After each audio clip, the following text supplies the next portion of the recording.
Oh, hey. Welcome back. All right, so this is part two of Dogs and Fences. And this time we are looking backward to look forward. So this section of the video series will be about the Trump phenomenon. Donald Trump, Donald Trump's administration, and the impact or connections to the United States as a national institution, with also some bonus material at the end of this discussion about the connections between Donald Trump and Vladimir Putin, and especially the Donald Trump administration and Vladimir Putin. Remember, the president is a figurehead and is often used as the scapegoat for everything, but at the end of the day, we are a democracy, and the administration that supports or is selected by the president is its own identifiable entity with its own agenda, which may or may not be in alignment with the president that they are serving.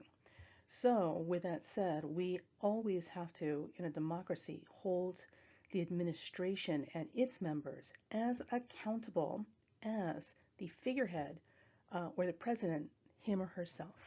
All right, let's take a look at what happened. All right, so here we have two charts. On the left side is Donald Trump's birth chart, and on the right is the July 4th, 1776 chart using the Scorpio rising chart. And again, a couple of caveats before we get into this, so you're not arguing with me about this stuff or quibbling. We're not quibbling about this. The chart on the left I set up with what I believe is the rectified time for Donald Trump. I do not believe he is Leo rising with the sun ruling the chart. I believe that he is Virgo rising with Mercury ruling the chart. And it's only a couple of degrees difference, which will not make a huge difference in terms of the planetary placements, but it does make a significant difference in terms of the chart rulership for his chart, as well as timing events. And there are some notable physical features that are absolutely mercurial, not leonine. Anyway, you can use whatever chart you want. I'm going to use the chart I prefer. Now, on the right side, we have the United States chart for July 4th, 1776. And again, same thing where there's a lot of quibbling about what the actual birth of the nation chart is. I'm using July 4th, 1776 because we're all, as a group, pretty much agreed that this is our birth chart. So we're just going to run with that. I'm using the Scorpio rising chart because that also seems to be the easiest to work with at this particular point in time. There are a lot of disagreements about what the actual time for the birth of the Constitution in the United States is, but I'll leave that for a different conversation with astrologers and historians who have more specific information to argue about that with. For now, this is the chart we're using. This is my chart, and I'm sticking with it. Okay, so let's review, for those of you who are unfamiliar with Donald Trump's chart, let's review what we're dealing with here. So the first thing I want you guys to see is that he's got this sun moon, and that's pretty wide. We're not using that. So he has a sun moon opposition. I believe he was born under an eclipse, but he's definitely a sun moon opposition. If you use the Virgo rising chart, and this is where the slight differences come in, that full moon in his chart, he's a full moon baby, becomes intercepted. When you have planets that are intercepted in houses in a natal chart, it makes them much less obvious. And also can make them a little more difficult to access the full potential or power of. So it's a bit like being a bad guy in disguise, right? People don't see you clearly, and you're not necessarily able to express yourself as authentically or truly as you could, which I suppose with him would make all kinds of sense. Now, if he was in fact a full moon baby, or he is a full moon baby, I'm sorry, if he was in fact an eclipse baby, there is a really distinct chance this man is batshit crazy. But we don't know that, and this is pure speculation, so take what I'm saying with a grain of salt. I'm just saying, if we have a chart like this, and the person is in fact batshit crazy, like literally driving train to Looney Tuneville, with intercepted planets like this, it will be very hard for people to see that. So unlike other people who are completely Looney Tunes, and you can see it from a block away, people with intercepted planets like this, it will not be obvious. So keep that in mind. Now, with him, he's got a couple of transit Neptunians that I thought were interesting. One of them is Vulcanus. He has Vulcanus here conjunct the sun as part of this full moon opposition. Now, with Vulcanus, Vulcanus is the deformed god. He is the one who's in charge of metalsmithing and iron and ore, and was banished, to a cave to slave and toil away by his mother because he was so deformed and hideous. But that's not all it means. Vulcanus also describes great might or physical power or physical size, right? So something large and mighty and hard to miss. With the sun conjunct Vulcanus, you're going to get people who are very physically powerful or very physically imposing. Donald Trump, in spite of his little itty bitty doll hands and his very delicate bird-like features, which is absolutely Virgo rising, he is still a physically imposing man when he enters the room. The man is huge. So Vulcanus conjunct the sun makes all kinds of sense here. Now, with the sun and Vulcanus and the north node together in this, remember your north node is where you're supposed to be going, because this north node is up here in Gemini, and your south node is where you've been. It's easy for you to go there because you've done it before, but we're trying to get out of our old habits so we can become bigger, better, fresher versions of ourselves.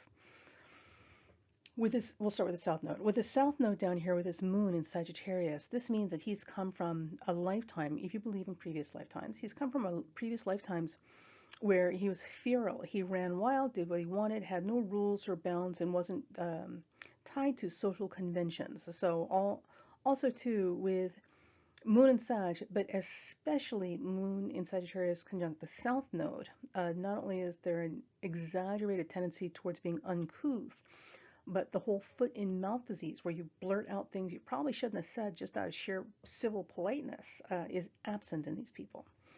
The South Node really exaggerates that. And this is what he's supposed to get away from, is this wild, barefoot, hillbilly, running amok in the wilderness kind of behavior, and return to civilization and become a refined gentleman and participant of society. That is the North Node. Now, with his North Node, right, and he's got Uranus there too, and we'll talk about that also.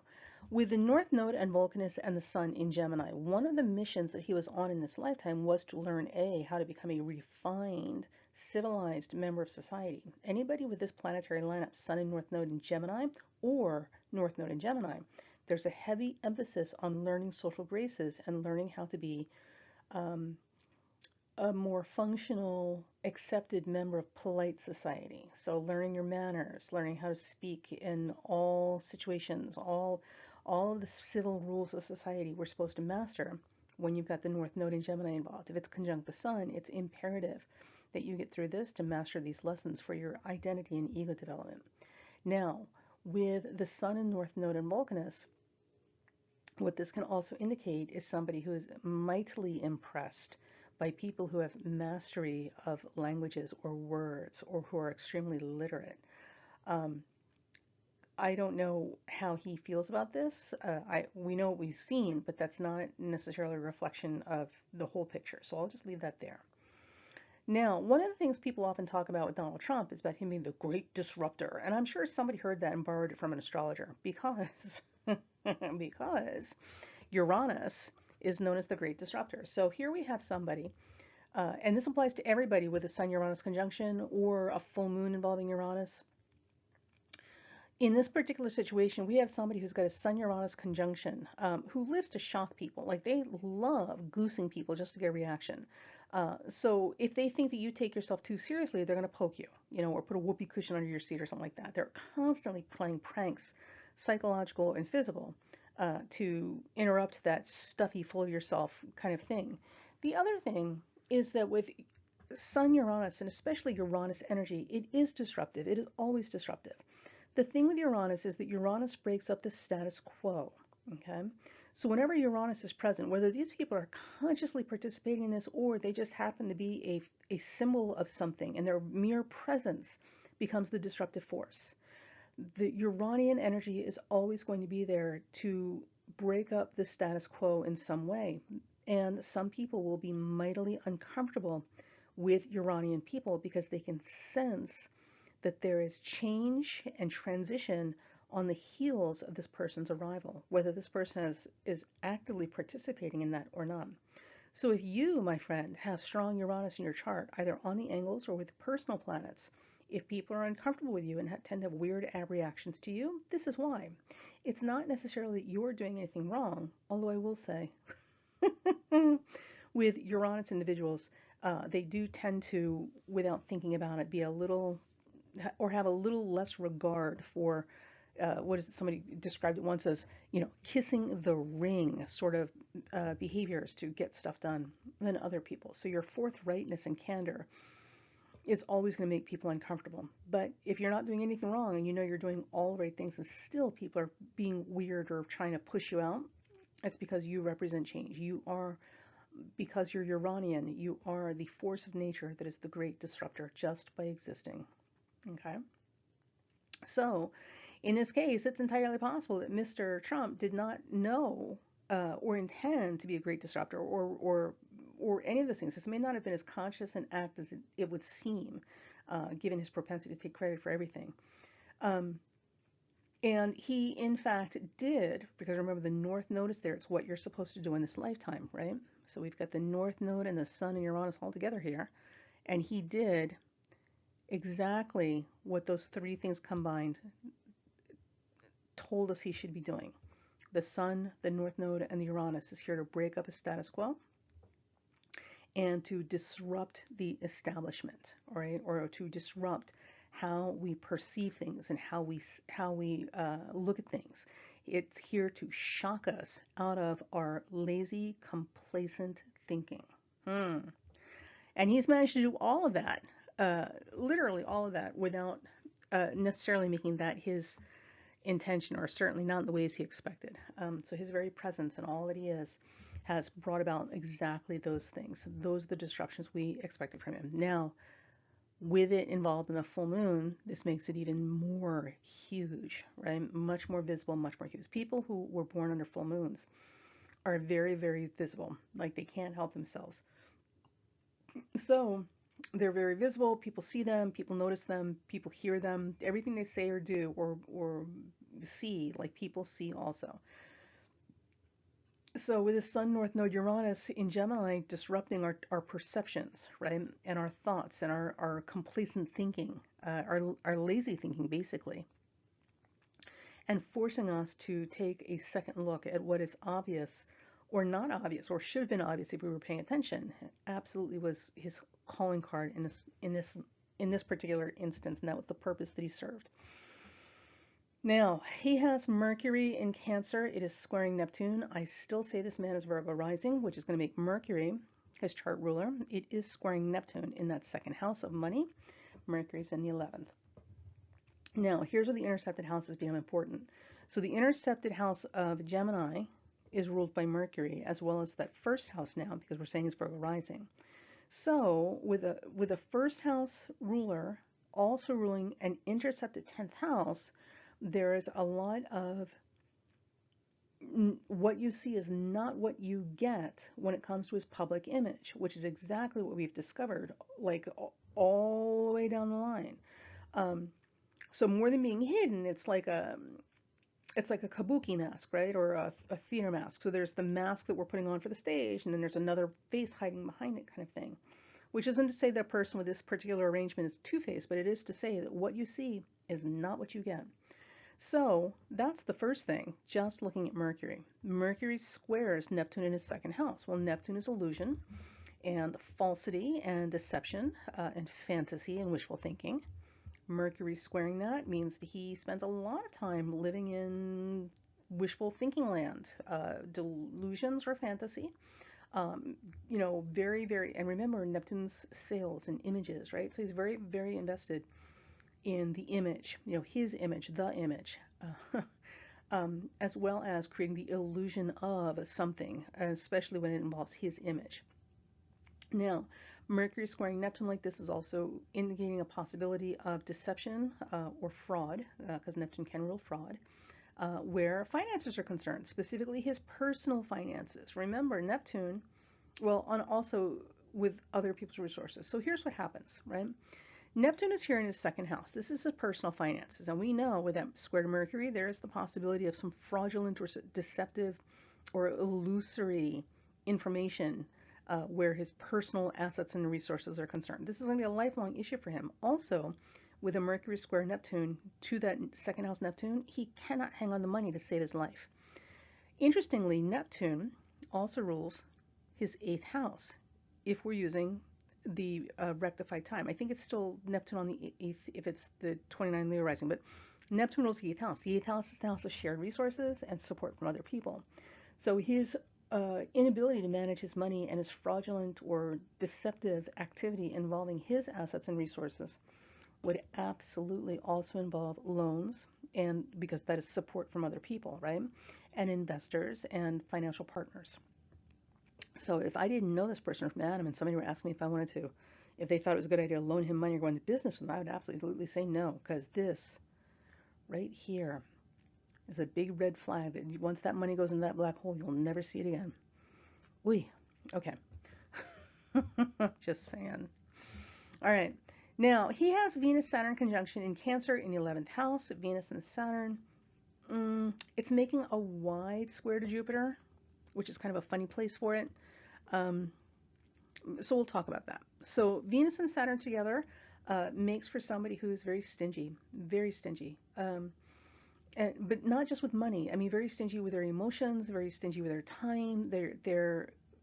They're constantly looking at other people as potential users and opportunists and very calculating. So it's a very quid pro quo placement, Venus and Saturn. They do not trust other people. They have difficulty being vulnerable or getting close to other people, and are constantly thinking in their mind that other people are out to use them, or conversely, they're constantly looking for ways to use other people. They don't really have relationships that are not based on serious calculation, and a whole what can you do for me mentality. It's an unfortunate position to have.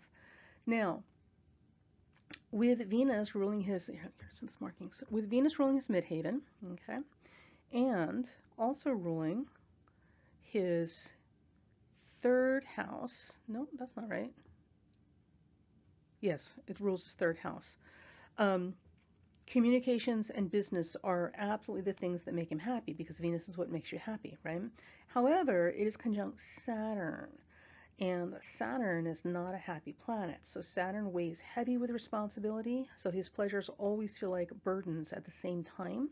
I'm sure his great quote was, heavy is the head that wears the crown. Saturn also rules that 5th house of speculation and joy and love.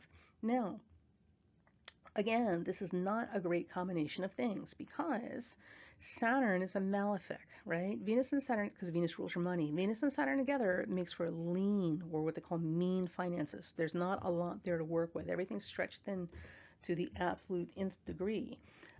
His losses are always going to come in where speculation is concerned, because Saturn is making a wide square to Jupiter, which means that he tends to bet or risk way too much with very little padding to cover the bet, and then gets very little return on it. So it's always a bit of a problem for him. So that's not happy. And again, Venus and Saturn is not a warm, loving, effusive planet. He can be very generous. Jupiter is in the 6th house, and Venus and Saturn are squaring that. So he has his moments of exceptional generosity. So he's one of these parents and partners and people, that will ignore you for months, not talk to you, not give you anything. Like, you literally have to beg him for 50 cents to buy something out of a vending machine so you actually have something to eat for lunch. That kind of like mean, tight-fisted kind of thing when it comes to finances and money. And then out of nowhere, out of the blue, one day, maybe because he feels guilty or it's going to look good for him, not completely sure what the motivations would be, but out of the blue, once in a blue moon, he will do something like buy you an island, give you a private jet, buy you a priceless art painting or something. But it doesn't happen often, and there's always, because he's very calculating, Venus and Saturn in Cancer, there's always an ulterior motive or other reason in addition to it beyond just being generous to you. So, and of course, also I forgot to mention, with Venus and Saturn conjunct in Cancer, earning love and affection is everything. This is not somebody who grew up in an environment where there was unconditional love. This is somebody who grew up in an environment where you had to earn every scrap of affection and warmth you got. and it was a constant struggle. So they've never, you can't give what you don't know, right? So this person did not grow up in an environment where they were well supported emotionally or given unconditional acceptance or love.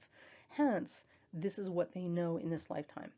And I'm sure their upbringing was identical to the way he behaves, and that, it's all this neglect, denial, neglect, denial, neglect, denial. Are you worthy? Are you worthy? Are you worthy? And then this sudden, like, thing drops in your lap of, financial or material generosity, as if that makes up for months and years of emotional neglect. So I'm just saying.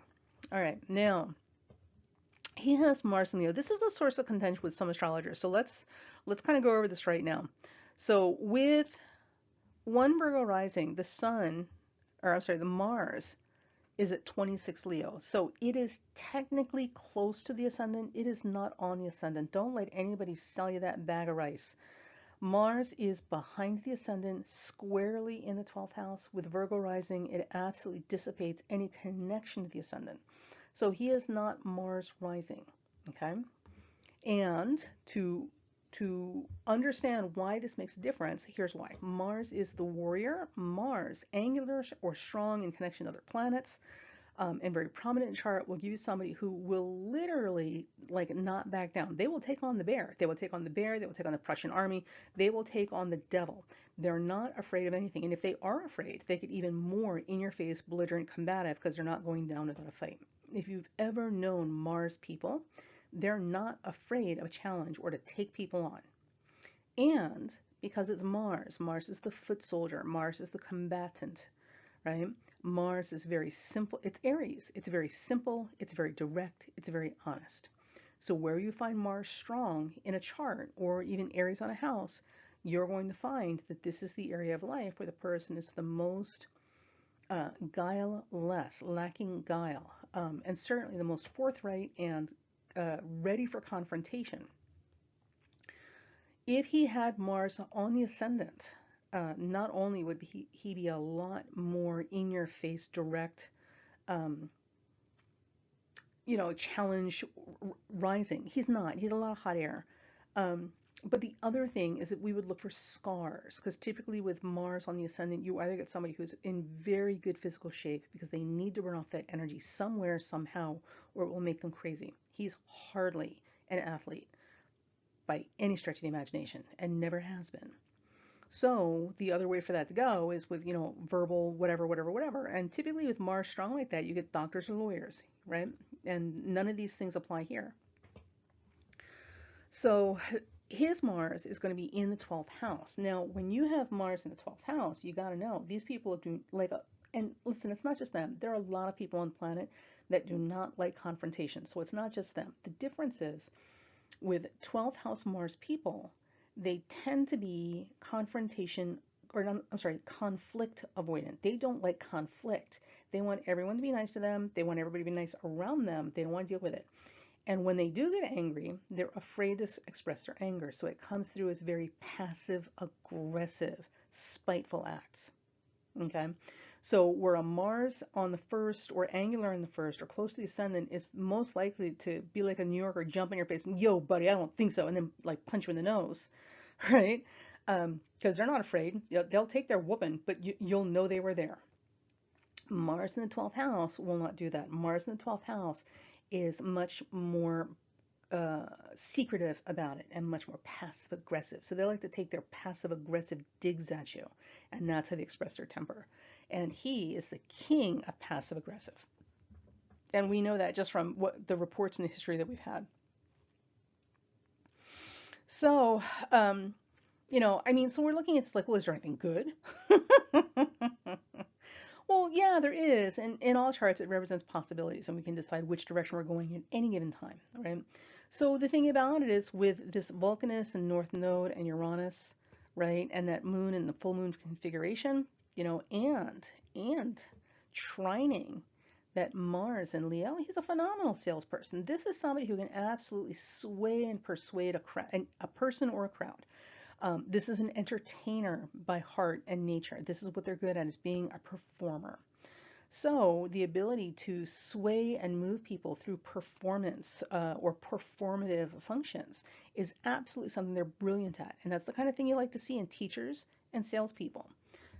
unfortunately for us, he didn't go that route. I think he did his real estate stuff. A lot of it had to do with sales. He was selling people a lot to get money out of them for loans because you have to convince them to give you money. But that's about the extent of that. The other thing is that he could have easily, because Saturn rules integrity, right? So with Venus and Saturn together, he could have easily learned very poignant, deep lessons, that had everything to do with integrity, right? And the integrity in relationships and being very honest and committed, and very clear about what's expected and everybody doing the right things. That's also a Venus-Saturn function, especially in Cancer. Um, Unfortunately, this is not necessarily the way it went for him, because the other side of that Venus, Saturn, and Cancer is infidelity, constant, frequent, lying infidelity, gaslighting infidelity. With Venus, Saturn, and Cancer, or Saturn and Cancer, or heavy Mars and Cancer, or heavy Cancer emphasis in a chart, you're going to get people who like to gaslight you while they're cheating on you. What? What?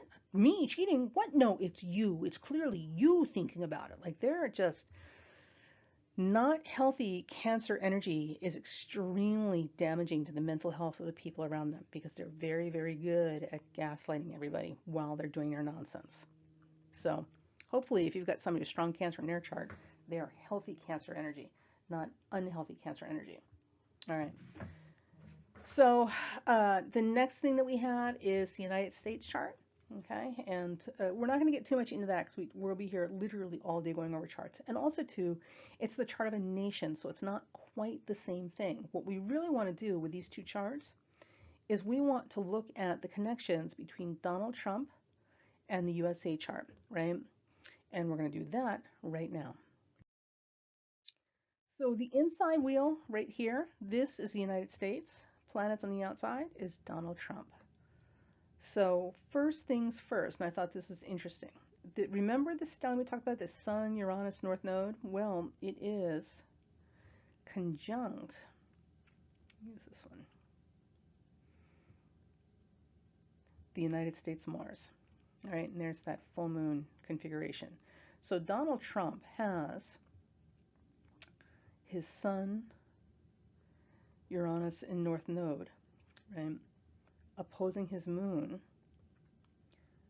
sitting on or activating the United States Mars. So what this first thing this does, it tells us, is his impact on the United States is going to have everything to do with the health of the United States Mars, right? And Mars also, interestingly enough, is in the sign Gemini. So when we activate a person's Mars or a nation's Mars, we are activating the inflammatory side of their personality.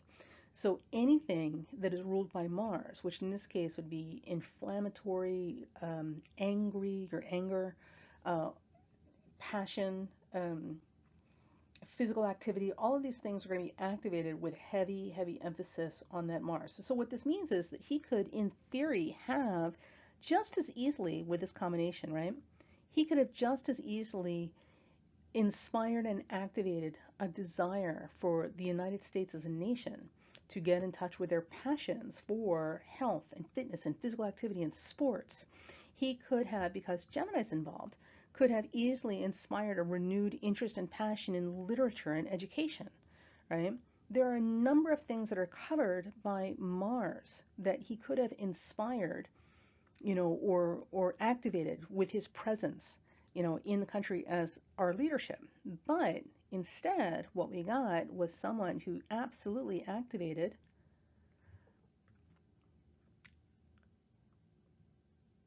the anger side of Mars. So all the fomenting anger, the resentment, all that dysfunctional Mars energy, all the dysfunctional anger and resentment that's been sitting, simmering in parts of the population, this is what he activated with his presence.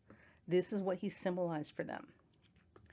So that is interesting. Now, with that said, what that also means is this is why he has become so important to specific populations inside the United States, and why they cling to him like he is their last hope for survival. Not because he is, but because, remember, it's Mars and Gemini. You know, you'll often hear the expression, oh, you know, he speaks his mind. Well, the fact of the matter is, a lot of people who say that he speaks his mind and that's why they like him don't actually care what anybody else has to say. I mean, listen, let's be honest. Look at the people we're talking about. You know who they are. They're friends of yours, they're family, they're coworkers. You know who these people are and who they've been before Trump. They don't care what other people have to say. They really don't. They don't care what your opinion is. And they'll tell you, I don't care what you think. So now suddenly I like him because he speaks his mind, which really translates into they like him because he speaks their mind. He has become a mouthpiece for this Mars population. And that is 99% of his value to them and why he's become such a developed such a loyal cult following and why there's such a passionate embracing of this man in spite of everything else that he's doing that is clearly not in anyone's best interest, especially theirs. Because more than anything else, you got to know, and it's obvious, the man is a classist. If you're not a member of his class, you know, or a class higher than himself that he's trying to aspire to, he has no use for you. And we all see it. But people who see him as their mouthpiece don't care because they see him as the final life raft away from a future that they don't want. So there's that. Now, the United States chart also, we have a Sun Jupiter conjunction in Cancer. Well, remember that Mercury Neptune square we were talking about? The deception, the illusion, the deceit, fraud, right? Well, guess whose Mercury sits right on top of our Sun Jupiter? Yes, yes, yes, yes, our boy Donald. So, so he carries that Mercury Neptune square out of his 11th and his second house. So there's a lot of financial issues and a lot of misrepresentation of his assets and his position and his status in life, all this sort of stuff. We know that. But when it connects to our Sun Jupiter, what that means is that we would be giving him either a forgiving eye for these things. We'd forgive him for his transgressions. And he did for 4 years, got a free pass on a whole lot of stuff anybody else would have been hung for instantly. The other is with Sun Jupiter conjunction in Cancer. As a nation, this means that we are a wealth of resources. We may not see it because we're living here and we don't appreciate just how wealthy in assets and resources that we have that puts us in a position of power. But the chart says it very, very clearly. You know, as a nation, we are powerful because of our assets and resources. With his Mercury square Neptune connecting to that Sun Jupiter, in some ways, he would have seen our country and our assets and resources as his piggy bank. That's a little disturbing. And I'm saying that because remember that Venus Saturn, that opportunistic, what can you do for me? Like, you know, quid pro quo, very unpleasant, stingy Venus Saturn in his chart because of the way he was brought up. Well, it conjuncts our Mercury. So we've got a lot going back and forth in terms of tight connections between his chart and our chart. Now, the thing about it is this does not necessarily mean that he was always going to be, no matter what, a nefarious, bad, malicious influence. That's not what this means. This could have gone easily a completely different direction. Had he chosen to be a better person or have a better character, have more integrity, be a better role model in life for decency, you know, and humanity and all the things that could elevate a person to a much higher level of existence. Had he chosen to be any of these things prior to taking office or even while he was in office, we would be in a very different place right now because his connections to the United States chart give him a lot of voice and a lot of amplification for his voice. The problem and the question and the challenge always becomes, what is the voice of this person that we're giving a megaphone to? So in this case, you know, we chose him knowing who he had developed into as an adult. So in many ways, he is now a reflection of our mass consciousness. This is the national consciousness that we're dealing with. This is where we have come to loggerheads and we have to struggle through things, right? And unfortunately, he would have been a representative of mass consciousness no matter what, but rather than taking the high road, obviously, he took the low road every time and brought that whole stinking ship of rats with him, known as his administration and cabinet, who further ate away at the ship itself. And remember, your administration is its own separate entity from you. I am not convinced that the administration and the cabinet around him, all his cronies and these people supporting him and still propping him up, are not looking at the impact and connections that he has to the pulse of specific groups in the United States. Because, man, they're quick to open our wallets for him. And they're using that for their own agenda. This has nothing to do with these people supporting Trump want. This has nothing to do with what Trump wants or benefits any of those parties, but specifically for them. And they're absolutely using that for themselves to get ahead. So again, watch the administration, watch your senators, watch your Congress people. These are the people who have their own agendas that may or may not be in alignment with the president you're supporting. And these are the people who are making the policies that could make or break your life. And again, Donald Trump is not that smart. He's not. He's a genius at some things, but he's got the attention span of a squirrel. So he also has he has no legal background. He has no bureaucratic governing background. Like, all he's ever done is be a TV performer and a failed business person who's got a lot of fraud in his wake of his activities and a lot of bad relationships as a result of defrauding people and making a lot of empty promises. So asking and expecting him to understand the Constitution, and the impact and portent of policies being put into effect for generations to come is well beyond his abilities. So it's very easy for the people around him to take advantage of him. Very easy, which is why I say you've got to hold the administration accountable for their own misdeeds, because it wasn't just him. Okay.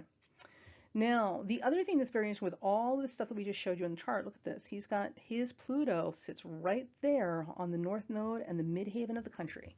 Pluto is always a disruptive force. Pluto always upends the tables. Pluto always makes things incredibly difficult because Pluto destroys things. Pluto breaks things down to nothing so you can build them up from raw material from the ground up.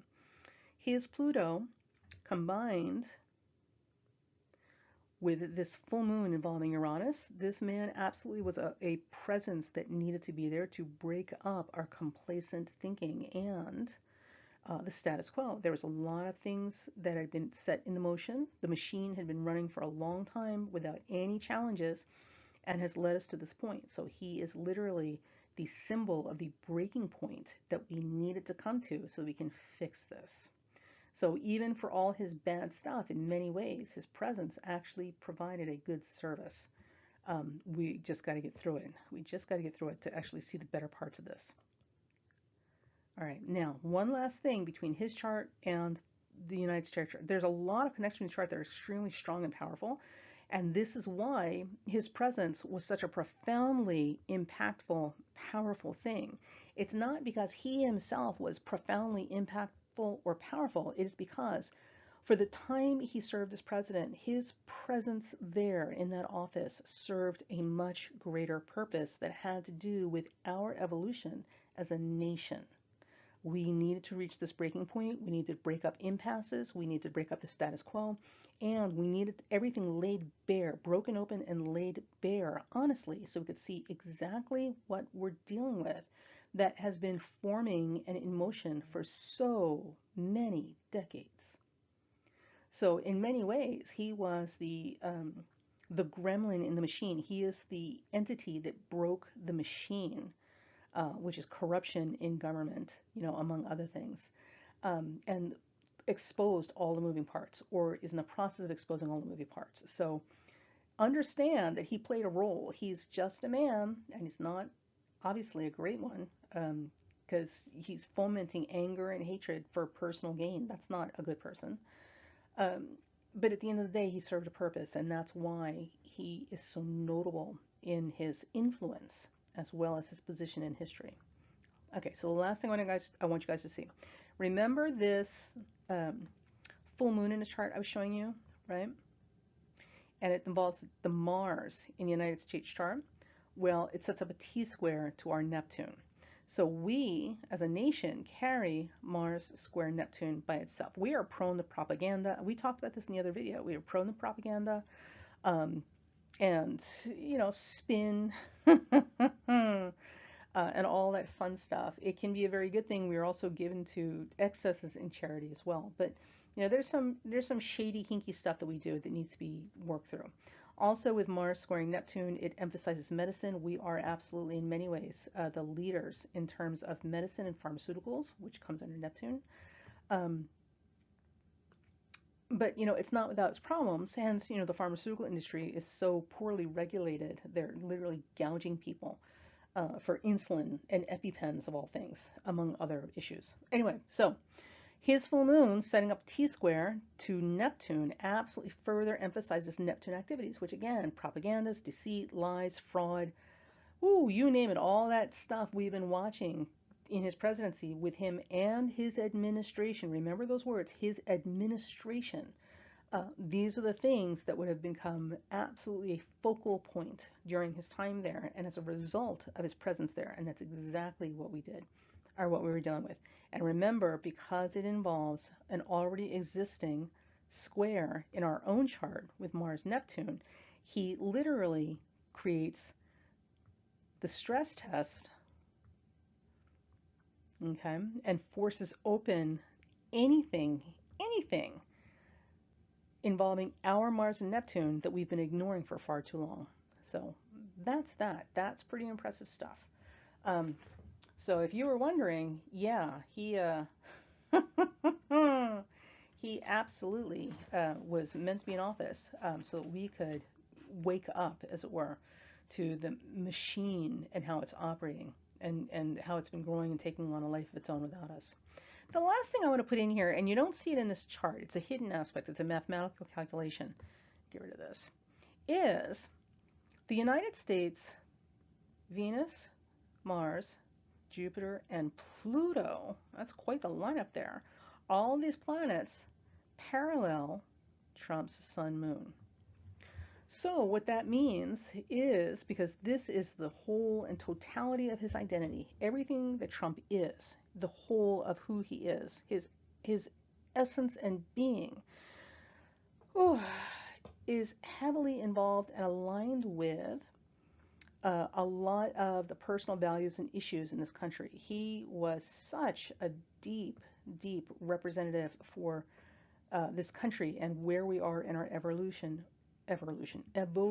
right now. He could have easily been a fantastic force for good.